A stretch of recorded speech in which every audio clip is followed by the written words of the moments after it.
ஒரு பாடலை பாடி நம் கர்த்தரை மகிமைப்படுத்துவோம். சிங்கக்கவியில் நான் விழுந்தேன், அவர் என்னோடு அமர்ந்திருந்தார். என்கிற பாடலை பாடி கர்த்தரை மகிமைப்படுத்துவோம். சிங்கக்கவியில் நான் விழுந்தேன், அவர் என்னோடு அமர்ந்திருந்தார். சுட்டெரிக்கும் அக்கினியில் நடந்தேன், பனித்துளியாய் என்னை நனைத்தார். சிங்கக்கவியோ சூளை நெருப்போ, அவர் என்னை காத்திடுவார். சிங்கக்கவியோ சூளை நெருப்போ, அவர் என்னை காத்திடுவார். அவரே என்னை காப்பவர், அவரே என்னை காண்பவர், அவரே என்னை காப்பவர், அவரே என்னை காண்பவர். சிங்கக்கவியோ சூளை நெருப்போ, அவர் என்னை காத்திடுவார். சிங்கக்கவியோ சூளை நெருப்போ, அவர் என்னை காத்திடுவார். எதிரிகள் என்னை சுற்றி வந்தாலும் தூதர் சேனைகள் கொண்டு என்னை காப்பாரே. எதிரிகள் என்னை சுற்றி வந்தாலும் தூதர் சேனைகள் கொண்டு என்னை காப்பாரே. நான் யுத்தம் வெல்வேனே, சாத்தானை சமுத்திரம் எழுப்புமே. ஆவியினால் யுத்தம் வெல்வேனே, சாத்தானை சமுத்திரம் எழுப்புமே. அவரே என்னை காப்பவர், அவரே என்னை காண்பவர், அவரே என்னை காப்பவர். ஆமென். சிங்கக்கவியோ சூளை நெருப்போ, அவர் என்னை காத்திடுவார். சிங்கக்கவியோ சூளை நெருப்போ, அவர் என்னை காத்திடுவார். ராஜ்யம் எனக்குள்ளே வந்ததால் சூழ்ச்சிகள் என்னை ஒன்றும் செய்யாதே. ராஜ்யம் எனக்குள்ளே வந்ததால் சூழ்ச்சிகள் என்னை ஒன்றும் செய்யாதே. அற்புதம் எனக்காக செய்பவர் என்னை அதிசயமாய் வழி நடத்துவார். அற்புதம் எனக்காக செய்பவர் என்னை அதிசயமாய் வழி நடத்துவார். அவரே என்னை காப்பவர், அவரே என்னை காண்பவர், அவரே என்னை காப்பவர், அவரே என்னை காண்பவர். சிங்கக்கவியோ சூளை நெருப்போ, அவர் என்னை காத்திடுவார். ஆமென். சிங்கக்கவியோ சூளை நெருப்போ, அவர் என்னை காத்திடுவார். அல்லேலூயா. அப்படியே நாம் எல்லாம் கண்களை மூடி தேவாதி தேவனை அல்லேலூயா மகிமைப்படுத்தியவர் ஆராதனை செய்வோம். அப்பா உமக்கு ஸ்தோத்திரம். இயேசுவே உமக்கு நன்றி, இயேசுவே உமக்கு நன்றி ஆண்டவரே. அல்லேலூயா, அல்லேலூயா. உம்மை துதிக்கிறோம், உம்மை ஸ்தோத்தரிக்கிறோம் இயேசுவே, உம்மை ஸ்தோத்தரிக்கிறோம் ஆண்டவரே. அல்லேலூயா. ஒருபோதும் எங்களை ஆண்டவர் வெட்கப்படுத்தாத நல்ல தேவன். உமது முகத்தை நோக்கி பார்க்கிறவர்கள் பிரகாசம் அடைந்தார்கள், அவர்கள் வெட்கப்பட்டு போவதில்லை. அப்பா உமக்கு நன்றி ஆண்டவரே. அல்லேலூயா, அல்லேலூயா. தானியேலை ஆண்டவரே சிங்கத்தின் வாய்களுக்கு விலக்கி காத்த தேவன். அல்லேலூயா. நீர் வெட்கப்படுத்தல ஆண்டவரே. உம்முடைய நாமத்தை ஆண்டவரே மறுதலியாமல் இருந்த மனுஷனுடைய வாழ்க்கையில ஆண்டவரே நீர் வெட்கத்தை உண்டு பண்ணல ஆண்டவரே. அல்லேலூயா, அல்லேலூயா. தலையை நிமிர்ந்து நடக்க பண்ணுகிற தெய்வம் இயேசுவே உம்மை நன்றியோடு உம்மை துதிக்கிறோம். அல்லேலூயா, அல்லேலூயா, அல்லேலூயா. இந்த நேரத்தில் உம்மை துதிக்கிறோம் ஆண்டவரே, இந்த நேரத்தில் உம்மை துதிக்கிறோம் இயேசுவே, இந்த நேரத்தில் உம்மை மகிமைப்படுத்துகிறோம், மகிமைப்படுத்துகிறோம் ஆண்டவரே. அல்லேலூயா, ஹalleluya ஹalleluya. உமக்கு ஸ்தோத்திரம் ஆண்டவரே, உமக்கு ஸ்தோத்திரம் ஆண்டவரே. இயேசுவே உமக்கு நன்றி, இயேசுவே உமக்கு நன்றி ஆண்டவரே. ஹalleluya ஹalleluya. இந்த நேரத்தில் உம்மை ஆராதிக்கிறோம் ஆண்டவரே, உம்மை ஆராதிக்கிறோம் இயேசுவே, உம்மை தொழுது கொள்கிறோம் ஆண்டவரே. ஹalleluya ஹalleluya. உமது முகம் நோக்கி பார்த்தவர்கள் வெட்கப்பட்டு போவதில்லை. உமது திருநாமம் அறிந்தவர்கள் கைவிடப்படுவதில்லை. ஆமென். உமது முகம் நோக்கி பார்த்தவர்கள் வெட்கப்பட்டு போவதில்லை. ஆமென். உமது திருநாமம் அறிந்தவர்கள் கைவிடப்படுவதில்லை. நம்பினோரை நீ மறப்பதில்லை, உம்மை தேடி வந்தோரை வெறுப்பதில்லை. ஆமென். நம்பினோரை நீ மறப்பதில்லை, உம்மை தேடி வந்தோரை. ஆமென். உடைந்த பாத்திரம் என்று நீர் எவரையும் தள்ளுவதில்லை. ஆமென். உடைந்த பாத்திரம் என்று நீர் எவரையும் தள்ளுவதில்லை. ஒன்றுக்கும் உதவாதோர் என்று நீர் எவரையும் சொல்லுவதில்லை. ஆமென்.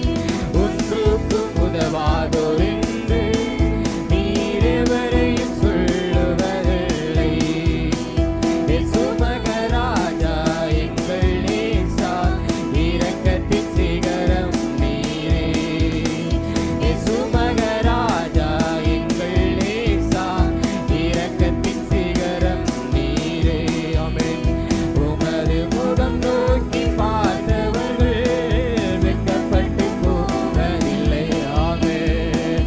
உமது திருநாமம் அறிந்தவர்கள் கைவிடப்படுவதில்லை. ஏழைகளின் பலன். ஆமென். ஏழைகளின் பலன் நீரே, எளியோரின் நம்பிக்கை நீரே. ஆமென். ஏழைகளின் பலன் நீரே, எளியோரின் நம்பிக்கை நீரே. திக்கற்றோர் வேதனை அறிந்து உதவிடும் தகப்பன் நீரே. ஆமென். திக்கற்றோர் வேதனை அறிந்து, ஆமென், உதவிடும் தகப்பன். ஆமென். இயேசு மகராஜா எங்கள் நேசா, இரக்கத்தின் சிகரம் நீரே. ஆமென். இயேசு மகராஜா எங்கள் நேசா, இரக்கத்தின் சிகரம் நீரே. உமது முகம் நோக்கி பார்த்தவர்கள் வெட்கப்பட்டு. ஆமென். ஆண்டவரே, உம்மை நோக்கி பார்க்கிற ஒருபோதும் வெட்கப்பட்டு போவதில்லை ஆண்டவரே. ஆமென். கைவிடப்படுவதில்லை. ஆமென். உமது முகம் நோக்கி பார்த்தவர்கள் வெட்கப்பட்டு. ஆமென். ஹalleluya. உமது திருநாமம் அறிந்தவர்கள் கைவிடப்படு. ஆமென். ஆமென். நம்பினோரை நம்பினோரை நீ மறப்பதில்லை, உம்மை தேடி வந்தோரை வெறுப்பதில்லை. ஆமென். உம்மை நம்பினவர்களை கைவிடாத தேவன் நீர் ஆண்டவரே. வந்தோரை வெறுப்பதில்லை, நம்பினோரை நீ மறப்பதில்லை, உம்மை தேடி வந்தோரை. ஆமென். நம்பினோரை நீ ஹalleluya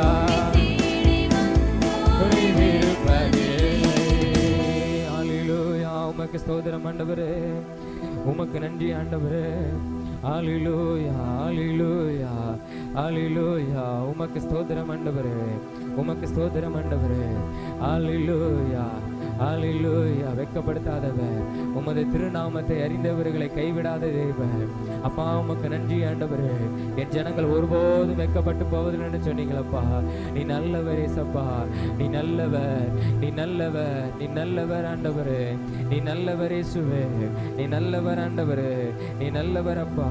உம்மை நன்றியோடு உம்மை ஸ்தோத்தரிக்கிறோம் ஆண்டவரே. ஹalleluya ஹalleluya ஹalleluya. வெட்கப்பட்டு போவதில்லை என் மகனே, நீ வெட்க வெட்கப்பட்டு போவதில்லை, வெட்கப்பட்டு போவதில்லை. என் மகளே நீ வெட்கப்பட்டு போவதில்லை. கஷ்டங்கள் வந்தாலோ இழப்புகள் நேர்ந்தாலோ நிந்தைகள் சூழ்ந்தாலோ இழந்ததை திரும்பவும் தருவேன் நான், இழந்ததை திரும்பவும் தருவேன் நான். வெட்கப்பட்டு போவதில்லை என் மகனே நீ வெட்கப்பட்டு போவதில்லை, வெட்கப்பட்டு போவதில்லை என் மகளே நீ வெட்கப்பட்டு போவதில்லை. குடும்பமே இகழ்ந்தாலோ உறவுகள் பழித்தாலோ உலகமே எரித்தாலோ நாமே உன்னோடு என்றுமே இருப்பேன் நான், உன்னோடு என்றுமே இருப்பேன் நான். வெட்கப்பட்டு போவதில்லை என் மகனே நீ வெட்கப்பட்டு போவதில்லை, வெட்கப்பட்டு போவதில்லை என் மகளே நீ வெட்கப்பட்டு போவதில்லை. என் ஜனம் ஒருபோதும் ஆமென், என் ஜனம் ஒருபோதும் வெட்கப்பட்டு போவதில்லை. வெட்கத்திற்கு பதிலாக இரட்டிப்பான நன்மைகளை தருவேன் நான், ஆமென். இரட்டிப்பான நன்மைகளை தருவேன் நான். வெட்கப்பட்டு போவதில்லை என் மகனே நீ வெட்கப்பட்டு போவதில்லை, வெட்கப்பட்டு போவதில்லை என் மகளே நீ வெட்கப்பட்டு போவதில்லை. ஹல்லேலூயா, ஹல்லேலூயா. இயேசுவே உமக்கு நன்றி ஆண்டவரே. ஹல்லேலூயா. என் ஜனம் ஒருபோது வெட்கப்பட்டு போவதில்லை, வெட்கத்திற்கு பதிலாக இரட்டத்தனையான நன்மைகளை கொடுப்பேன். ஹல்லேலூயா. சாம்பலுக்கு பதிலாக சிங்காரத்தை கொடுப்பேன் சொன்னவன் நீ நல்லவர் ஏசப்பா, நீ நல்லவர் ஏசப்பா. உம்மை துதிக்கிறோம், உம்மை துதிக்கிறோம் ஆண்டவரே. ஹல்லேலூயா. எங்க நடுவில் நீ பெரியவராய் இருக்கிறீர் ஆண்டவரே. ஹல்லேலூயா. ஆண்டவரே தானியேல ஆண்டவரே யாருக்கும் விட்டு கொடுக்காம அவனை வெட்கப்படுத்தாமல் ஹல்லேலூயா அவனோடு கூட இருந்து அப்பா நீங்க நடத்துனீங்களா ஆண்டவரே, ஆச்சரியமாய் நடத்துனீங்களா ஆண்டவரே. அப்பா உமக்கு ஸ்தோத்திரம் ஆண்டவரே. நன்மையான காரியங்களை அவனுக்கு செய்தீங்களப்பா ஆண்டவரே. எங்க வாழ்க்கையிலையும் நீ நன்மையான காரியங்களை செய்கிறவ ஆண்டவரே, ரெட்டிப்பான நன்மைகளை தருகிறவ. அது இன்றைக்கே தருகிற தேவன் நீர் ஆண்டவரே. சாம்பலுக்கு பதிலாக சிங்கரத்தை தருகிறவர் நீர் ஆண்டவரே. அப்பா உமக்கு நன்றி இயேசப்பா, உமக்கு நன்றி இயேசுவே, உமக்கு நன்றி இயேசுவே. உம்மை நாமத்தை அறிந்தவர் ஒருபோது வெட்கப்பட்டு போவதில்லை. உம்மை நம்பி வந்தவங்களை நீ ஒருபோதும் கைவிடுகிற தேவன் நல்ல ஆண்டவரே. ஹல்லேலூயா. அவரோடு கூட இருந்து ஆசீர்வதித்து நடத்துகிற தேவன் நீர் இயேசப்பா. உம்மை நன்றியோடு உம்மை சோதரிக்கிறோம் ஆண்டவரே. அப்பா இந்த வேளையில உம்மை ஆராதிக்கிறோம், உம்மை மகிமைப்படுத்துகிறோம் இயேசுவே. அப்பா உமக்கு ஸ்தோத்திரம் ஆண்டவரே. எங்களோடு கூட தேவன் இடைப்பட்டதற்காக உமக்கு ஸ்தோத்திரம் ஆண்டவரே. என் ஜனங்கள் ஒருபோது வெட்கப்பட்டு போவதில்லை என்று சொன்ன தேவன் ஆண்டவரே, எங்களை ஆசீர்வதித்து எங்க தலையை நிமிர்ந்து நடக்க பண்ணுகிற தேவனாய் இருக்க போறதற்காக உம்மை நன்றியோடு உம்மை துதிக்கிறோம். இந்த ஆராதனைக்கு நீர் ஆசீர்வதியும், ஒவ்வொரு பகுதியும் ஆவியானவர் நீங்க பொறுப்பெடுத்துக் கொள்ளும். இயேசு மூலம் ஜெபிக்கிறோம் ஜீவன நல்ல பிதாவே. ஆமென், ஆமென், ஆமென்.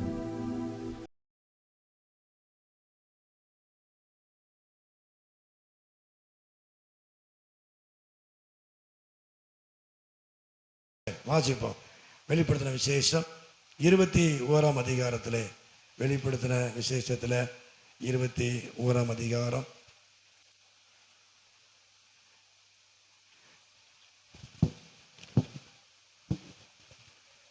21ஆம் அதிகாரம் 2வது வசனத்தை வாசிப்போம். யோவானாகிய நான் புதிய எருசலேமாகிய பரிசுத்த நகரத்தை தேவனிடத்தில் நின்று பரலோகத்தை விட்டு இறங்கி வர கண்டேன். அது தன் புருஷனுக்காக அலங்கரிக்கப்பட்ட மணவாட்டியைப் போல ஆயத்தமாக்கப்பட்டிருந்தது. அது தன் புருஷனுக்காக அலங்கரிக்கப்பட்ட மணவாட்டியைப் போல ஆயத்தமாக்கப்பட்டிருந்தது என்று சொல்லி வேதத்தில் வாசிக்கிறோம். அது தன் புருஷனுக்காக அலங்கரிக்கப்பட்ட மணவாட்டி என்று சொல்லி வேதத்தில் வாசிக்கிறோம். மணவாளனாகிய ஆண்டவராகிய இயேசு கிறிஸ்துவுக்கு மணவாட்டியாகிய சபை, அலங்கரிக்கப்பட்ட சபை, அலங்கரிக்கப்பட்ட நாம கர்த்தருக்கு மகிமை உண்டாவதாக. அல்லேலூயா. ஆண்டவர் நாட்களிலே அலங்கரிக்கப்பட்ட சபை, அலங்கரிக்கப்பட்ட சபை மக்கள். ஏற்கனவே கடந்த நாட்களிலே ரொம்ப நாளைக்கு முன்னால் இதை குறித்து நான் பேசியிருக்கிறேன். கர்த்தருக்கு மகிமை உண்டாவதாக. அதாவது தேவன் விரும்புகிற ஒரு அலங்கரிப்பு, மணவாளனாகிய ஆண்டவராகிய இயேசு கிறிஸ்து விரும்புகிற ஒரு அலங்கரிப்பு. மணவாட்டி, அலங்கரிக்கப்பட்ட மணவாட்டி, அலங்கரிக்கப்பட்ட சபை, அலங்கரிக்கப்பட்ட சபை மக்கள். கர்த்தர் நாமத்துக்கு மகிமை உண்டாவதாக. அப்போ மணவாளனாகிய ஆண்டவராய் இயேசு கிறிஸ்துவுக்கு அவர் விரும்புகிற அலங்கரிக்கப்பட்ட சபையாக மக்களாகிய நாம் என்ன செய்யணும்? காணப்படும். அப்போ ஆண்டவர் விரும்புகிற அலங்கரிப்பு என்ன? மணவாளனாகிய ஆண்டவராய் இயேசு கிறிஸ்து விரும்புகிற அந்த அலங்கரிப்பு என்ன அப்படி சொல்லி நாம் பார்க்கும் பொழுது, முதலாவதாக ஏசாயா 52ஆம் அதிகாரத்திலே, ஏசாயா 52ஆம் அதிகாரம் எல்லாருக்கும் தெரிந்த பகுதி. 52ஆம் அதிகாரத்திலே அந்த 1வது வசனத்தை நான் வாசிப்போம். எலும்பு எலும்பு சீயோனே, உன் வல்லமையை தரித்துக்கொள். பரிசுத்த நகரமாகிய எருசலேமே, உன் அலங்கார வஸ்திரங்களை உடுத்திக்கொள். விருத்த சேதனம் இல்லாதவனும் அசுத்தனும் இனி உன்னிடத்தில் வருவதில்லை. ஆகவே உன் அலங்கார வஸ்திரங்களை உடுத்திக்கொள் என்று வேதம் சொல்லுகிறது. 149ஆம் சங்கீதத்திலே, 149ஆம் சங்கீதம் 4வது வசனத்தை வாசிப்போம். பிரிய வைக்கிறார் சாந்த குணம் உள்ளவர்களை தன் ரட்சிப்பினாலே அலங்கரிக்கிறார் என்று சொல்லி நாம் வேதத்திலே வாசிக்கிறோம். ஆண்டவர் தாமே இந்த நாட்களிலே ரட்சிப்புங்கிறதான அலங்கரிப்பு என்று வேதம் சொல்லுகிறது. கர்த்தருக்கு மகிமை உண்டாவதாக. அல்லேலூயா. அப்போ ரட்சிப்பினாலே அவர் தேவன் அலங்கரிப்பார் என்று சொல்லி வேதத்தில் வாசிக்கிறோம். ரட்சிப்பு. அப்போ ரட்சிப்பினுடைய வஸ்திரம் நம்முடைய வாழ்க்கையிலே தேவன் விரும்புகிற அலங்கரிப்பு அப்படின்னா ரட்சிப்புங்கிற ஒரு அலங்கரிப்பு நமக்கு தேவை. கர்த்தர் நாமத்துக்கு மகிமை உண்டாவதாக. அல்லேலூயா. ஆகவே முதல் ஸ்டெப்பை நம்ம ரட்சிக்கப்படணும். ஆண்டவராக இயேசு கிறிஸ்துவை நாம் என்ன செய்யணும்? சொந்த இரட்சகராக நாம் ஏற்றுக்கொள்ளணும். ரட்சிக்கப்படாமல் நாம் என்னையும் எதையுமே என்ன செய்ய முடியாது. முதல் அனுபவமே ரட்சிப்பு தான். ஆகவே ஆண்டவராக இயேசு கிறிஸ்துவை சொந்த இரட்சகராக நாம் ஏற்றுக்கொள்ளணும். நாம் பாவத்தை நாம் அறிக்கை செய்யணும். பாவத்தை அறிக்கை செய்து விட்டு விடுவதற்கு உண்டான வாய்ப்புகளை கர்த்தர் நமக்கு ஏற்படுத்தி தருவார்.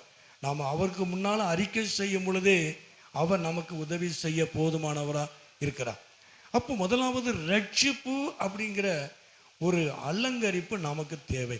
கர்த்தர் நாமத்துக்கு மகிமை உண்டாவதாக. அல்லேலூயா. நிறைய அலங்கரிப்பு இருக்கிறது. ஆனால் முதல்ல நாம் ரட்சிக்கப்படணும். முதல் ஸ்டெப்பே ஆண்டவராக இயேசு கிறிஸ்துவை சொந்த இரட்சகராக நாம் என்ன செய்யணும்? நாம் ஏற்றுக்கொள்ளணும்.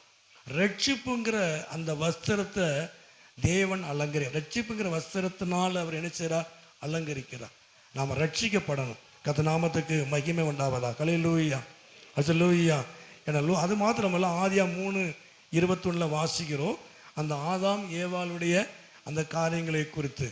ஆனால் நமக்கு நல்லா தெரிந்த ஒரு பகுதி தான், அவங்க நிர்வாணிகளாக இருந்தாலும் கூட அவங்க வெட்கப்படாது இருந்தார்கள். காரணம் என்ன அப்படின்னா, தேவ மகிமையினால அவர்கள் மூடப்பட்டிருந்தார்கள்.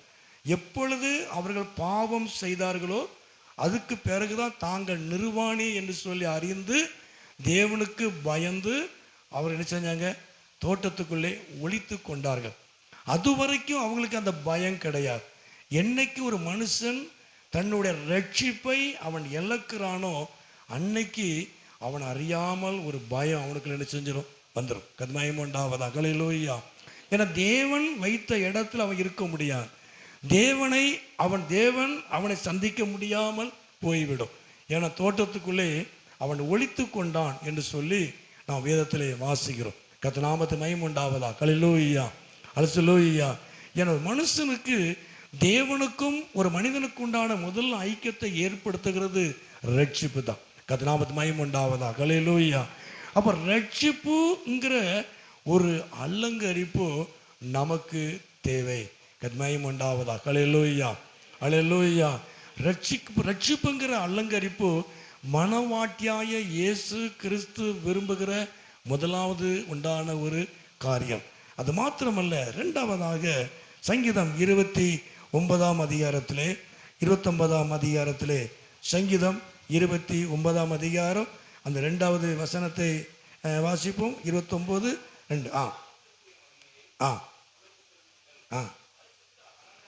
பரிசுத்த அலங்காரத்துடனே கர்த்தரை தொழுது. இரண்டாவது எது அலங்கரிப்பு, மணவாளனுக்கு எது அலங்கரிப்பு அப்படின்னு சொன்னா, அதாவது பரிசுத்த ஆராதனை. அதாவது பரிசுத்த அலங்காரத்துடனே கர்த்தரை நீங்கள் தொழுது கொள்ளுங்க. தேவனை ஆராதிக்கிற ஒரு காரியம். ஆண்டவரை தொழுது கொள்ளுவது அது நமக்கு கொடுக்கப்பட்ட பெரிய அலங்கரிப்பு. கர்த்தர் நாமத்துக்கு மகிமை உண்டாவதாக. ஹல்லேலூயா, ஹல்லேலூயா. மணவாளனுக்கு ஏற்ற மணவாட்டி எப்படி தன்னை அலங்கரிக்கணும் அப்படின்னா, முதல்ல ரட்சிப்புங்கிற அலங்கரிப்பு, ரெண்டாவது தேவனை என்ன செய்யணும், ஆராதிக்கணும், கர்த்தரை தொழுது கொள்ளணும். கர்த்தரை தொழுது கொள்வதனால என்ன நடக்கு அப்படின்னா, தேவனுக்கு ஏற்ற ஆண்டவராய் இயேசு கிறிஸ்துவுக்கு ஏற்ற ஒரு அலங்கரிப்பு நம்முடைய ஜீவியத்திலே நம்முடைய வாழ்க்கையிலே உண்டாகிறது. கர்த்தர் நாமத்துக்கு மகிமை உண்டாவது. ஹல்லேலூயா, ஹல்லேலூயா. கர்த்தரை ஆராதிக்கல அப்படின்னா, தேவனுடைய ஆராதனை இல்லாத யாரிடத்துலையும் எந்த அலங்கரிப்பு என்ன செய்யாது, இருக்காது. ஆண்டவராய் இயேசு கிறிஸ்து விரும்புகிற அலங்கரிப்பு பரிசுத்த ஆராதனை. கர்த்தருக்கு மகிமை உண்டாவது. ஹல்லேலூயா. ஆராதனைக்கு பேரே பரிசுத்த ஆராதனை. கர்த்தர் நாம பரிசுத்த அலங்காரத்துடனே கர்த்தர் என்ன செய்யுங்க, நீங்க தொழுது கொள்ளுங்க. அதுதான் நமக்கு அலங்காரம். கர்த்தர் நாமத்துக்கு மகிமை உண்டாவதாக. ஹல்லேலூயா. மணவாட்டியாகிய சபை கர்த்தரை ஆராதிக்கணும், கர்த்தரை துதிக்கணும். அதுக்கு தான் இடம் வாங்கி இந்த மாதிரி ஆலயங்கள் கட்டப்படுகிறது. சிலவங்கெல்லாம் வீட்டில் உட்காந்து ஆராதிப்பேன்னு சொல்லுவாங்க. அதெல்லாம் சும்மா சொல்ற ஒரு காரியம். ஏதாவது ஒரு சொல்ல வீட்டில் ஜெபம் பண்ணுவேன், நான் வீட்டில் ஆராதிப்பேன், டிவிக்கு முன்னால் உட்காந்து, அதெல்லாம் கொரோனா டைமில் அது அப்படி தான் இருந்துப்போம். கர்த்தருக்கு மகிமை உண்டாவது. ஹல்லேலூயா. சிலவங்க ஏதாவது சொல்லிகிட்டே இருப்பாங்க. அதாவது கூடி ஆராதிக்கிறத சிலவங்க விரும்பவே மாட்டாங்க. பிசாசு விடவே மாட்டான். கூடி ஆராதிக்கிறத பிசாசு என்ன செய்ய மாட்டான், நம்ம விடவே மாட்டான். கர்த்தருக்கு மகிமை உண்டு. ஹல்லேலூயா. நான் நிறைய பேர்த்த பார்த்துருக்குறேன். ஆராதனைக்குன்னு அவ்வளோ கஷ்டமாக இருக்கும் பாருங்க. அது நம்ம ஆளுக்கு கிடையாது, இன்னும் ஒரு சில இடத்துல பார்த்துருக்குறேன். ஆனால் ஒரு ஃபங்க்ஷன் வீட்டுக்கு சொன்னோம்னா ஆளாக வந்துடுவாங்க. கர்த்தருக்கு மகிமை உண்டு. ஹல்லேலூயா. ஆளாக வந்திருக்காங்க அப்படின்னா அவங்க அதை ஏற்றுக்கொள்கிறாங்க. ஃபங்க்ஷன் வீடுனா காலையிலே எழுந்திரிச்சு காலையிலே காரியங்களை செய்து காலையிலே ஆராதனைக்கு வர்ற ஆட்கள் நிறைய பேர் இருக்கிறாங்க. அந்த ஃபங்க்ஷன் வீட்டுக்கு வர்றவங்க நிறைய பேர் இருக்கிறாங்க. ஆனால் ஆராதனைக்கு வரவே மாட்டாங்க. ஆராதனைக்கு ஏதாவது காரணம் சொல்லிகிட்டே இருப்பாங்க. ஆனால் ஃபங்க்ஷன் அப்படின்னா அந்த ஃபங்க்ஷனுக்கு இருக்கிற அந்த முக்கியத்துவம், அந்த முன்னுரிமை கர்த்தருடைய ஆராதனைக்கு நிச்சயம் இருக்கவே இருக்காது. கர்த்தர் நாமத்துக்கு மகிமை உண்டாவது. ஹல்லேலூயா, ஹல்லேலூயா. எந்த காரியம் எப்படி இருந்தாலும் நமக்கு கொடுக்கப்பட்ட தேவன் விரும்புகிற அலங்கரிப்பு என்ன அப்படின்னா பரிசுத்த ஆராதனை. கர்த்தருக்கு மகிமை உண்டு. ஹல்லேலூயா. ஆராதனை, பரிசுத்த ஆராதனை. பரிசுத்த ஆராதனை, பரிசுத்தவான்களோடு கூட ஆராதிக்கிற ஒரு காரியம், தேவனை மகிமைப்படுத்துகிற பரிசுத்தமுள்ள தெய்வத்தை ஆராதிக்கிற ஒரு காரியம். ஆகவே பரிசுத்த ஆராதனை, ஒரு மனிதன் கர்த்தரை தொழுது கொள்ளும் பொழுது, ஆண்டவரை ஆராதிக்கும் பொழுது அவர்களுக்குள்ளே பெரிய அலங்கரிப்பு உண்டாகிறது. மணவாளனுக்கு ஏற்ற மணவாட்டியாய் தேவன் அவர்களை அலங்கரிக்கிறார். கர்த்தருக்கு மகிமை உண்டாவது. அல்லேலூயா. உனக்குள்ள ஆராதனை இல்லை அப்படின்னா உனக்குள்ள அலங்கரிப்பு இல்லைன்னு அர்த்தம். தேவன் விரும்புகிற அலங்கரிப்பு கிடையாதுன்ற அர்த்தம். மணவாளனுக்கு ஏற்ற மணவாட்டியாய் இருக்கணும் அப்படின்னா நாம் தேவனை நன்றாய் ஆராதிக்கணும். கர்த்தருக்கு மகிமை உண்டாவது. அல்லேலூயா. அல்லேலூயா. எந்த காரியம் எப்படி இருந்தாலும் சரி கர்த்தரை மகிமைப்படுத்த வேண்டும், தேவனை ஆராதிக்க வேண்டும். கர்த்தர் நாமத்துக்கு மகிமை உண்டாவதாக. அல்லேலூயா. ஆராதிக்கிறதுனால அநேக நன்மை நமக்கு கிடைக்கிறது. ஆண்டவர் பெரிதான காரியங்களை கர்த்தர் செய்வார். அதே போல் இன்னொரு சங்கீதத்தில் இன்னொரு வசனம் உண்டு. 96 9 வாசிங்க.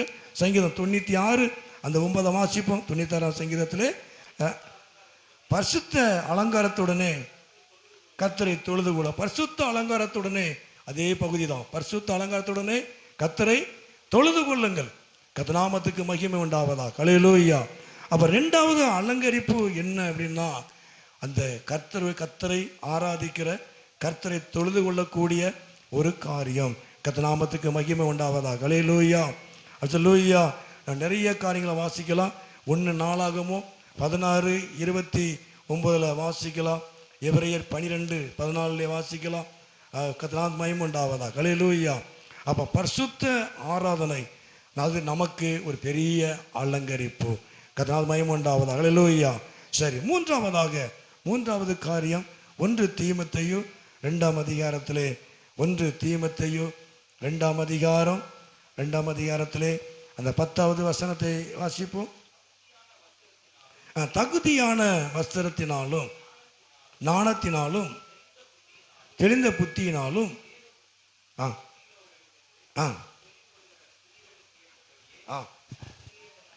நற்கிரியினாலும் தங்களை அலங்கரிக்க வேண்டும். மூன்றாவதாக நற்கிரியினால அலங்காரம். நற்கிரிகள்ங்கிறதான ஒரு அலங்காரம். கர்த்தர் நாமத்துக்கு மகிமை உண்டாவது. அல்லேலூயா. ஆகவே திருமண வீட்டில், நிச்சயத்த வீட்டில் இதை வாசிக்கிற ஒரு பகுதி தான், பிரசங்கம் பண்ணக்கூடிய ஒரு பகுதி. ஆனால் ஆவிக்குரிய அர்த்தமாக எடுத்துக்கிட்டோம்னா, ஏன்னா ஸ்திரீன நாம தானே, சபை தானே. கர்த்தர் நாமத்துக்கு மகிமை உண்டாவதா. அல்லேலூயா. அப்போ மூன்றாவது மணவாளனுக்கு ஏற்ற அலங்காரம் என்ன அப்படின்னா நற்கிரியைகள். கர்த்தருக்கு மகிமை உண்டாவதா. அல்லேலூயா. அப்போ ஸ்திரீகளுக்கு ஏற்றபடியே நற்கிரியினாலும் தங்களை என்ன செய்யணும், அலங்கரிக்க வேண்டும் என்று வேதம் சொல்கிறது. அப்போ சபை மக்கள் எப்படி இருக்கணும் அப்படின்னா நற்கிரியைகள் செய்கிறவர்களாய் என்ன செய்யணும், காணப்படணும். கர்த்தருக்கு மகிமை உண்டாவதா. அல்லேலூயா. அல்லேலூயா. வாசிப்போ 1 பேதுரு 2 அதிகாரத்திலே 1 பேதுரு 2 அதிகாரம் 1 பேதுரு 2 அதிகாரத்திலே அந்த 12 வாசிப்போம். 12 வசனம். புறஜாதிகள் விரோதமாய் பேசும் விஷயத்தில் அவர்கள் உங்கள் நற்கிரியைகளை கண்டு அவற்றின் நிமித்தம் சந்திப்பின் நாளிலே தேவனை மகிமைப்படுத்தும்படி நீங்கள் அவர்களுக்குள்ளே நல் நடக்கை உள்ளவர்களாய் நடந்து கொள்ளுங்கள் என்று புத்தி சொல்லு. அது மகிமை உண்டாவதாக. அல்லேலூயா. ஆனால் ஏற்கனவே இந்த வசனத்தை முன்னால் ஒருக்கா நான் சொல்லியிருக்கிறேன். அதாவது உங்களுக்கு விரோதமாய் பேசுகிற விஷயத்தில் அவர்கள் உங்கள் நற்கிரியைகளை கண்டு அவற்றின் நிமித்தம் சந்திப்பின் நாளிலே தேவனை மகிமைப்படுத்தும்படி நீங்கள் அவர்களுக்குள்ளே நல் நடக்கை உள்ளவர்களாய் நடந்து கொள்ளுங்கள். அது மகிமை உண்டாவதாக. அல்லேலூயா. அதாவது புறஜாதிகள் உங்களுக்கு விரோதமாய் பேசுகிற விஷயத்தில் உங்களுடைய நல்ல காரியங்களை அவர்கள் கண்டு உங்களை ஏற்றுக்கொள்ளும்படியா என்று வேதம் சொல்கிறது. கர்த்தர் நாமத்துக்கு மகிமை உண்டாவதாக. அல்லேலூயா. அல்லேலூயா. அப்போ உண்மையாகவே நாட்களிலே நற்கிரியைகளை கண்டு நம்மை விரோதிக்கிறவர்கள் நம்மையும் தெய்வத்தையும் தேவனையும் என்ன செய்வாங்க, ஏற்றுக்கொள்வாங்க. கர்த்தருக்கு மகிமை உண்டாவதாக. அல்லேலூயா. நம்முடைய செயல்பாடுகளை பார்த்து இப்போ நம்ம ட்ராக்ஸ் கொடுக்குறோம் இல்லையா, ட்ராக்ஸ் கொடுக்குறோம், ஆண்டவரை பற்றி சொல்ல இது ஒரு விதத்தில் ஆண்டவருக்கு என்று கூட்டத்தை ஆதாயப்படுத்துகிற ஒரு காரியம்.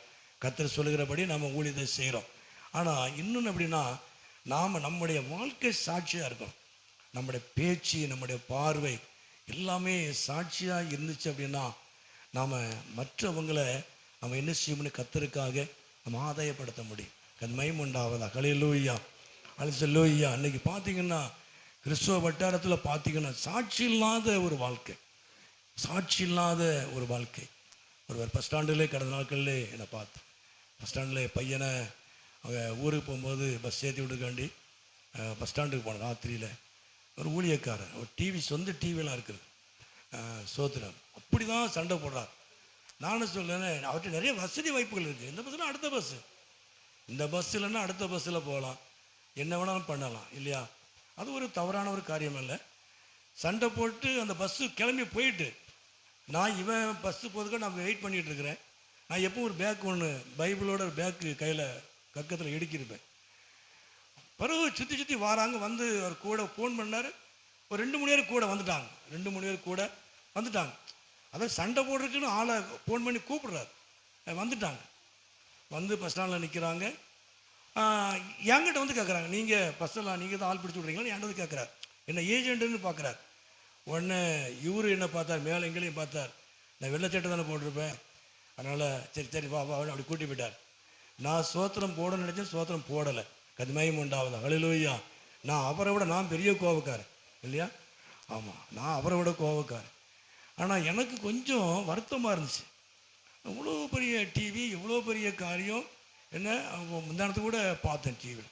அவ்வளவு வார்த்தை, அவ்வளவு பலமாக போகுது பாருங்கள். ஆனால் கிரியை நடக்காது. மகிமை உண்டு. ஹல்லேலூயா. நான் என்ன சொல்ல அப்படின்னா, அவன் உலகத்தான் விட்டுருவோம், ஏன் போட்டுக்கிட்டு என்ன விட்டுருவோம். நம்மக்கிட்ட பணம் இருக்குது, அவர்கிட்ட பணம், போதுமான பணம் எல்லாமே இருக்குது. அவர் மாற்று வழியாக அவர் காரில் கூட போகலாங்கிறது. ஏன்னா அவர் உடனே ஃபோன் பண்ணி வேற ஆளை வர சொல்லி, அப்போ எப்பவுமே ரவுடிகளை கையில் வச்சுருக்காங்க பாருங்கள். அவ்வளோ பெரிய ஊழியத்தை செய்கிறவங்க பப்ளிக்கில் என்ன, அப்போ ஒரு காரியம் செஞ்சால் பப்ளிக்கில் போகும் இல்லையா? இவர் தான் டிவியில் வந்துட்டு இருப்பார் அப்படின்னு. மகிமை உண்டு. ஹல்லேலூயா. இப்போ ஏற்கனவே கொஞ்சம் பேர் தான் என்ன பார்க்குறாங்க. சிலவங்களை பார்த்தா என்னை பார்த்தா சிரிப்பாங்க, நான் எப்படிம்பேன். சிலவங்க பார்த்தா என்ன எப்படி மேலங்களையும் பார்ப்பாங்க. அப்போ நினச்சிருக்காங்க ஏதோ எங்கேயோ பார்த்துட்டாங்க, அவங்க எங்கேயோ என்னை பார்த்துட்டாங்க, அவங்க பார்க்குறாங்க. யூடியூப்பில் செய்தி போட பார்த்துட்டாங்க. அதனால் மேலங்களையும் முறைக்கிற ஆளுக்கு இருக்காங்க. சம்மந்தம் இல்லாமல் சோத்திரம் போடுற ஆளுக்கு இருக்கா, நான் சோத்திரம் போட்டுக்கிட்டேன். சரி, நம்மளை பார்க்குறாங்க. அப்போ நம்ம வாழ்க்கையை கவனமாக வச்சுருக்க வேண்டியிருக்கு. நம்ம காரியம் பப்ளிக் ஆகுது, பப்ளிக்கில் போகிறோம், அப்போ நாம் கவனமாக இருக்க வேண்டியது. மகிமை உண்டாகுது. ஹல்லேலூயா. அப்போ அவ்வளோ பெரிய டிவி, அவ்வளோ பெரிய ஊழியம், அவ்வளோ பெரிய கூட்டம், லட்சக்கணக்கான பணத்தை செலவு பண்ணி நம்ம எத்தனை ஆத்துமாக்களை ரட்சிக்க நடத்த முடியும்? அதுதான் எனக்கு காரியம் இல்லையா? மகிமை உண்டாகுதா. ஹல்லேலூயா.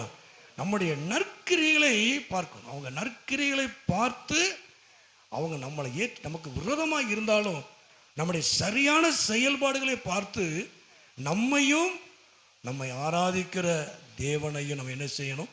நாம் பின்பற்றணும். மகிமை உண்டாவதா. ஹல்லேலூயா. ஹல்லேலூயா. நம்முடைய செயல்பாடு சரியாக இருக்கும். நம்முடைய பேச்சுகள், நம்முடைய பழக்க வழக்கங்கள் எல்லாமே நமக்கு சரியாக இருக்கும். மகிமை உண்டாவதா. ஹல்லேலூயா. அப்போது உங்களுடைய நற்கிரிகளால் உங்களை என்ன செய்யணும்? நீங்கள் அலங்கரிக்கணும். கெட்ட வார்த்தை, தவறான வார்த்தைகள், சரமாரியான வார்த்தைகள், வாயில் வர்றதெல்லாம் கெட்ட வார்த்தை பாருங்க. அவ்வளவு மோசமான வார்த்தை. இந்த வார்த்தையை பார்த்து யார் உன்னை பார்த்து ரட்சிக்கப்படுவான்? மகிமை. அவன் கூட கெட்ட வார்த்தையை பேச மாட்டேங்கிறான். ஆண்டவர் ஏற்றுக்கொள்ளாதவங்க நல்ல வார்த்தையை பேசுகிறான். அசுத்தமான வார்த்தை புள்ள ரட்சிக்கப்பட்டு ஞானஸ்நானம் எடுத்த பிறகு வருது. எப்படி அவன் ரட்சிக்கப்படுவான்? உன்னை பார்த்தாலே பிசாசுன்னு நினைப்பான். ஆண்டவர் சொல்ல வேண்டாம், அவனே சொல்லிட்டு போயிடுவான், சரியான பிசாசுன்ட்டு போயிடுவான். ஒரு நல்ல வார்த்தை வர்றதில்ல. கோபங்கள் எதுக்கு எடுத்தாலும் தூக்கி எறிகிறது, இந்த மாதிரிலாம் வரும். அப்படிலாம் இருக்கவே கூடாது. நற்கிரியை நீ நல்லது செய்யணும். மகிமை உண்டாவதா. ஹல்லேலூயா. ஹல்லேலூயா. நல்ல விஷயங்களை செய்யணும். கணக்கால் என்னுடைய குடும்பத்திலே என்ன சொன்னான், இனிமே அப்பாட்ட சொன்னா இந்த மாதிரிலாம் வராது, அப்பாட்ட சொன்னா இனிமேல் அதெல்லாம் காரியம் நடக்க. இப்போ அப்பா முன்னால் மாதிரி இல்லை அப்படின்னா, முன்னால் மாதிரி என்ன எப்படின்னா, அப்பா முன்னால் அப்பாவுக்கு இன்னொரு முகம் உண்டுங்கிற எல்லாத்துக்கும் தெரியும். என் கூட பழகினவங்களுக்கு எல்லாத்துக்கும் தெரியும் இன்னொரு முகம் இருக்குது அப்படின்னு. நானும் அடிக்கடி சொல்லுவேன். ஆனால் இப்போ வயசுனால மாறலை, அது தப்பான காரியம். நான் எத்தனை வயசானாலும் அந்த மாதிரி என்னால் செயல்பட முடியும், எதையும் சந்திக்க முடியும். மனுஷீகத்தில் வயசு கிடையாது. அதிகமாக ஜெபம் பண்ணி வேதம் வாசிக்கிறதுனால பிரசங்கம் பண்ணுறாங்க, என் வாழ்க்கையை அப்படியே மாற்றிட்டேன். கதுமாயம் உண்டாள் இல்லையா? அது சொல்லுவையா தெரியும், அது துரோகம் பண்ணுறான்னு நமக்கு எல்லாம் தெரியும். கோபத்தை காட்டி அவங்ககிட்ட அப்படின்னு செய்ய வேண்டாம். ஏன்னா ஜெபம் பண்ணுவோம், கேட்டுப்பா இல்லை அப்படி போயிட்டே இருக்க வேண்டியது. அப்போது எனக்கு ஒரு சந்தோஷம், நான் ஒரு சிரிச்சுக்கிட்டேன் இல்லையா? காரணம் என்ன அப்படின்னா, சரி அப்போ நம்மளை நம்ம குடும்பம் பார்க்கு. இப்போ அப்பா கிட்ட கோபங்கள் ரொம்ப இல்லை ஒன்று சொன்ன போது உடனே ஸ்பீடாக வேலையை செய்யணும் பார்ப்பேன். உடனே ஃபோன் போட்டு காரியங்கள்லாம் சாதிக்கணும்னு பார்ப்பேன். ஆனால் எல்லாம் மாறுறது காரணம் வேத வாசிப்பு, பிரசங்கம், தேவ சமூகம். கதுமயம் உண்டாலும் ஐயா, இனிமேல் நாம் அப்படிலாம் இருக்கவே கூடாது. என்ன கதுமயம் உண்டாவதா? நம்முடைய கிரியைகள், நம்முடைய செயல்பாடுகள் மாறணும். எப்பவுமே அந்த ஜென்ம சுவாபத்தில் இருக்கக்கூடாது. எப்பவுமே பேசின வார்த்தையை பேசிக்கிட்டே இருக்கக்கூடாது. நம்முடைய வார்த்தைகள், நம்முடைய பார்வைகள் மாறணும். நம்முடைய வார்த்தைகள் மாறணும், செயல்பாடு மாறணும். எல்லாருக்கும் மாம்சம் இருக்கிறது, எதையும் செய்யலாங்கிற ஒரு தைரியம் இருக்கிறது.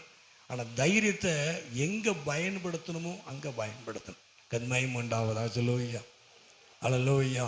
நம்முடைய நற்கிரியைகளை கண்டு, நமக்கு சாந்தமான காரியத்தை கண்டு அவங்களை என்ன செய்யணும்? நம்மளை ஏற்றுக்கொள்ளணும். நம்முடைய ஆராதனை, நம்மை ஆராதிக்கிற தெய்வத்தை அவங்க என்ன செய்யணும்? ஏற்றுக்கொள்ளணும். அப்போ மூன்றாவது நற்கிரிங்கிறதான அலங்கரிப்பினால நாம் என்ன செய்யணும்? அலங்கரிக்கப்படணும். கர்த்தநாமத்துக்கு மகிமை உண்டாவதா? அல்லேலூயா, அல்லேலூயா. அதுக்கு ஒப்பனையான வசனம் நிறையா இருக்குது. என்ன மத்தேயு 5:16 இருக்கிறது, 13:14 இருக்கிறது. ஆகவே சோத்திரம். அதுக்கு தொடர்ந்து நம்ம அப்போஸ்தலர் 9:36 இருக்கிறது. நிறைய காரியங்கள் இருக்கிற நற்கிரிகளை கண்டு பரலோகத்தில் இருக்கிற உங்கள் பிதா என்று சொல்லி வேதத்தில் வாசிக்கிறோம். மகிமை உண்டாவதா? அல்லேலூயா. சரி, அப்போ நற்கிரியினால, மூன்றாவது நற்கிரியினால நம்ம என்ன செய்யணும்? நம்மை அலங்கரிக்க வேண்டும். சரி, நான்காவதாக அதே 1 பேதுரு 3ஆம் அதிகாரத்திலே 4வது வசனத்தை வாசிப்போம். 4ஆம் வசனம். சாந்தமும் அமைதலும் உள்ள ஆவியாகிய இருதயத்திலே மறைந்திருக்கிற குணமே உங்களுக்கு அலங்காரமாக இருக்க கடவது. அதுவே அப்ப தேவனுடைய பார்வையிலே விலையேற பெற்றது. அப்ப தேவனுடைய பார்வையிலே விலையேற பெற்றது என்ன அப்படின்னா, மறைந்திருக்கிற இருதயத்தில் மறைந்திருக்கிற குணம். கத்மயம் உண்டு. அல்லேலூயா. நம்ம குணசாலியான ஸ்திரியை கண்டுபிடிப்பவன் ஆமையா. கத்மயம் உண்டு. அல்லேலூயா. அப்போ ரூத்தை குறித்து போவாஸ் சொல்லும் பொழுது நீ நற்குணசாலி என்று சொல்றான். காரணம், அவ சொல்லவே இல்லை நான் என் மாமியார் பின்னால் வந்தேன், மாமியாருக்கு நான் அப்படிலாம் செஞ்சேன், இப்படிலாம் செஞ்சேன், அதெல்லாம் அவன் சொல்லவே இல்லை. ஆனால் போவாஸ் கேள்விப்படான். இந்த பெண் பிள்ளை யாரு? நமக்கு நல்லா தெரிஞ்ச ஒரு பகுதி தானே. என்ன ரூத்து அந்த 2ஆம் அதிகாரத்தில் போவாஸ் கேட்குறாரு, இந்த பெண் பிள்ளை யார்? அப்போது அவன் கேட்டு தெரிஞ்சுக்கிறான், அடுத்தவங்க கூட கேட்குறான். அப்போ என்னென்ன, அப்போ அவ ரூத்தை பார்த்து சொல்கிற அந்த காரியம் என்ன அப்படின்னா, நீ நல்ல குணசாலிங்கிறது எனக்கு நல்லா தெரியும், நீ நல்ல குணசாலிங்க எனக்கு நல்லா தெரியும். கத்மயம் உண்டாவதா? அல்லேலூயா.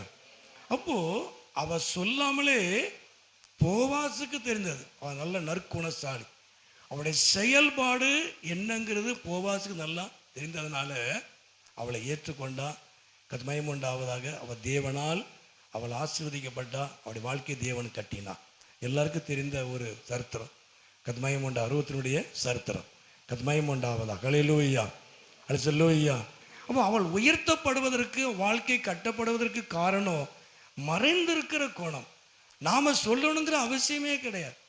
நான் குணசாலி, நான் ரொம்ப புத்திசாலி, நான் குணசாலி, நான் நீடிய பொறுமையாக அப்படிலாம் சொல்லணும்னு அவசியம் கிடையாது. நம்முடைய செயல்பாடை பார்த்து அவங்களே புரிஞ்சுக்கிடுவாங்க, இது குணசாலியா இது குணசாலி இல்லையாங்கிறது. அந்த செயல்பாடு, அந்த பேச்சு, அந்த பார்வை, அவங்க நடைமுறைகளே காட்டி கொடுத்துரும். குணம் என்னைக்குமே மறைந்து தான் இருக்கும். மறைந்திருக்கிற குணம் இது தேவனுடைய பார்வையிலே இது விலையேற பெற்ற ஒரு காரியம். கத்மயம் உண்டாவதா? அல்லேலூயா, அல்லேலூயா. அப்போ நான் அடிக்கடி சொல்வேன், அவங்க நல்ல டைப், அவங்க நீங்கள் ஏன் அந்த மாதிரி பண்ணினீங்க அப்படின்னு ஒரு சில காரியங்களே சில சில நபர்களை குறித்து நான் கேட்டிருக்கிறேன். பாஸ்டர் அவங்களா, ஐயோ நாய்க்குணம் பாஸ்டர். இப்போ நாய்க்குணம் எனக்கு ஒன்றும் புரியலை. ஏன்னா சில ஆட்கள் அப்படி பேர் வச்சுருக்காம பாருங்க. ஏன்னா ஆமாம் பாஸ்டர் நீங்கள் நினைக்க மாதிரிலாம் கிடையாது. அவங்க நாய்க்குணம் வள்ளு வள்ளுன்னு விழுவாங்க பாஸ்டர். அப்படியா? ஆமாம், அவங்க பேர்லாம் பயங்கரமாக இருக்கும்.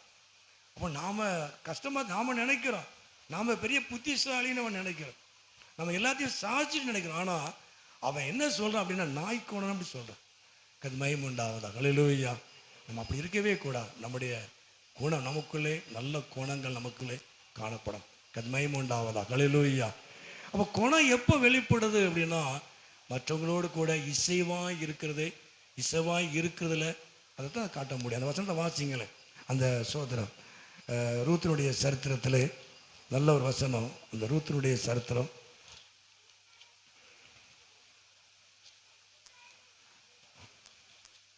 ரூத்தினுடைய சரித்திரத்திலே 3ஆம் அதிகாரம் அந்த 10வது வசனம். அதற்கு அவன், நீ கர்த்தரால் ஆசீர்வதிக்கப்படுவாயாக, நீ தரித்திரம் ஐஸ்வர்யவான்களுமான வாலிபர்களின் பிறகே போகாததினால் உன் முந்தின நற்குணத்தை பார்க்கிலும் உன் பிந்தின நற்குணம் உத்தமமாக இருக்கிறது. கீழே 11 இப்பொழுது மகளே, நீ பயப்படாதே, உனக்கு வேண்டியபடியெல்லாம் நான் செய்வேன். நீ குணசாலி என்பதை என் ஜனமாகிய ஊரால் எல்லாரும் என்ன செய்வாங்க, அறிவாங்க. அந்த 2:11 வாசிக்கிறோம். அந்த அதாவது உன் புருஷ மரணமடைந்த பின்பு நீ உன் மாமியாருக்காக செய்தது, நீ உன் தகப்பனையும் உன் தாயையும் உன் ஜென்மத்தை விட்டு நீ அறியாத ஜனத்தில் வந்தது எல்லாம் எனக்கு விவரமாய் தெரிவிக்கப்பட்டது. உன் செய்கைக்கு தக்க பலன் கர்த்தர் உனக்கு கட்டளையிடுவாராக. கதுமையும் ஹல்லேலூயா. இதுதான் குணத்துக்கு உண்டான ஆசீர்வாதம்.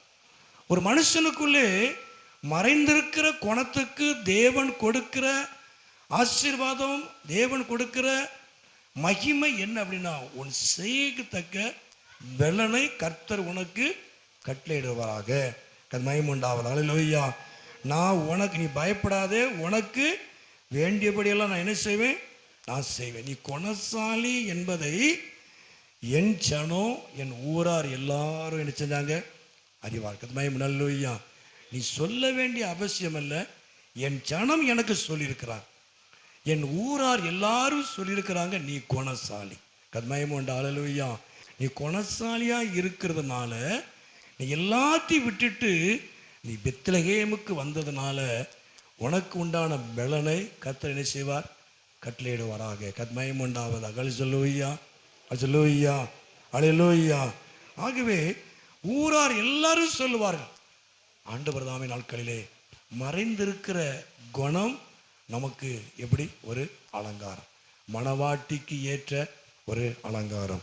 5வது கடைசியாக 1 பேதுரு 5ஆம் அதிகாரத்திலே 1 பேதுரு 3ஆம் அதிகாரம் 1 பேதுரு 3ஆம் அதிகாரத்திலே அந்த பார்த்த பகுதியிலே 5ஆம் வசனத்தை வாசிப்போம். 5வது, இப்படியே பூர்வத்தில் தேவனிடத்தில் நம்பிக்கையாக இருந்த பரிசுத்த ஸ்திரீகளும் தங்களுடைய புருஷர்களுக்கு கீழ்ப்படிந்து தங்களை அழைப்போம். கடைசி 5வதாக தங்களுக்கு, அதாவது புருஷர்களுக்கு கீழ்ப்படிந்து தங்களை என்ன செஞ்சாங்க, அலங்கரித்தார்கள். மகிமை உண்டாவதாக. ஹல்லேலூயா. ஹல்லேலூயா. கீழ்ப்படிதல் தேவனுக்கு ஏற்ற ஒரு அலங்காரம். மகிமை உண்டாவதாக. ஹல்லேலூயா. ஆகவே சிலவங்க இந்த வசனத்தை மட்டும் வச்சிருப்பான், நீ புருஷருக்கு என்ன செய்யணும், கீழ்ப்படியணும். அப்போது பைபிளில் வசனம் இருக்கு இல்லையா, எபேசியரில், அப்போ புருஷர்களுக்கு ஸ்திரீ மனைவி கீழ்ப்படியணும், அப்போ புருஷர்கள் அன்பு காட்டணும் அப்படின்னு பைபிளில் இருக்கு. அவர் அன்பு காட்டணும், இவங்க என்ன செய்யணும், கீழ்ப்படியணும். ஆனால் அந்த வசனம் ஆரம்பிக்கும் பொழுதே நீங்கள் ஒருவருக்கொருவர் என்ன செய்யணும், கீழ்ப்படியணும். மகிமை உண்டாவதாக. ஹல்லேலூயா. அந்த வசனத்தை பார்ப்போமே, பார்த்துட்டு தான் சோத்திரம். நிறைய பேத்துக்கு நான் தான் தப்பாக சொல்லணும் இல்லை, சோத்திரம் பார்த்து நானும் அதை உறுதி பண்ணிக்கிடுதேன். மகிமை உண்டாவதாக. ஒரே ஒரு தடவை மட்டும் அந்த இடத்த நான் பிரசங்கம் பண்ணியிருக்கிறேன்.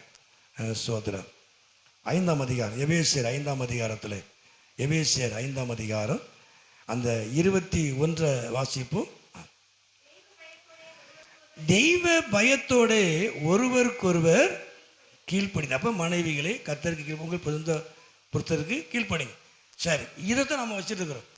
மனைவினா புருஷருக்கு கீழ்ப்படியணும். ஆனால் மேலே என்ன சொல்லுது அப்படின்னா, முதல்ல ஆரம்பிக்கும் பொழுது, குடும்பத்துக்கு ஆரம்பிக்கும் போது தெய்வ பயத்தோட ஒருவருக்கொருவர் கீழ்ப்படிந்திருங்கள், விட்டு கொடுங்க, ஒருவருக்கொருவர் கீழ்ப்படிங்க. அப்போ கணவரும் கீழ்ப்படியணும் இல்லையா?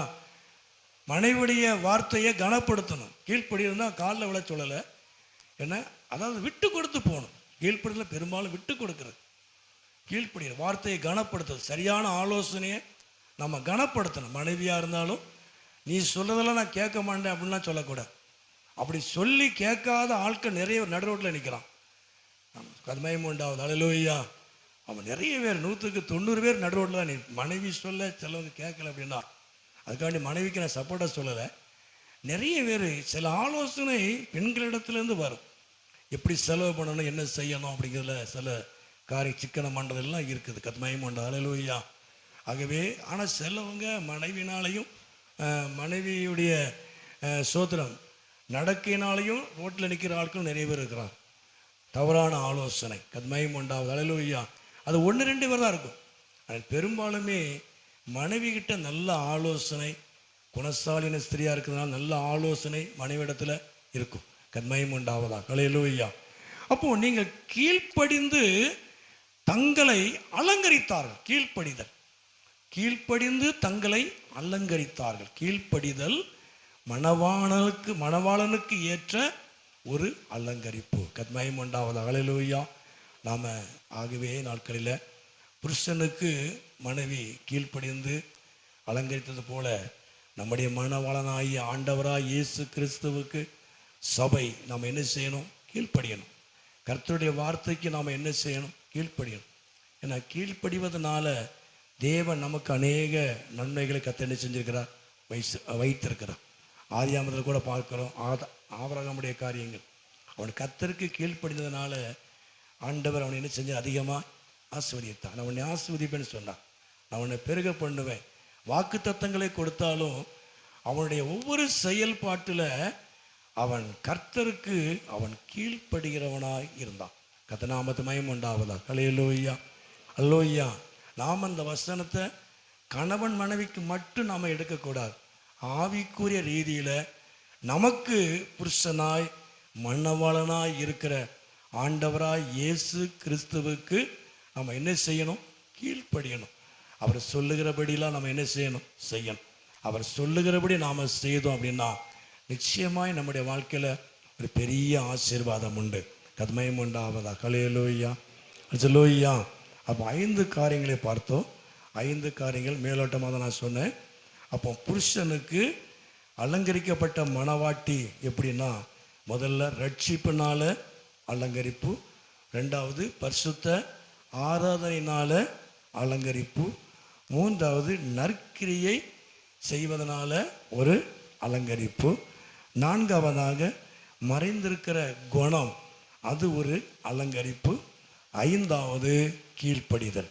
கர்மயம் உண்டாவது. அல்லேலூயா. இந்த 5 காரியம், நிறைய காரியம் இருக்கிறது. இந்த 5 காரியம் ஒரு மனுஷனுக்குள்ளே சபையில் இருக்குமானால் மணவாளன் வரும் பொழுது எடுத்துக்கொள்ளப்படுகிற மணவாட்டி சபையாக இருக்கும். கர்மயம் உண்டாவது. அல்லேலூயா. அல்லேலூயா.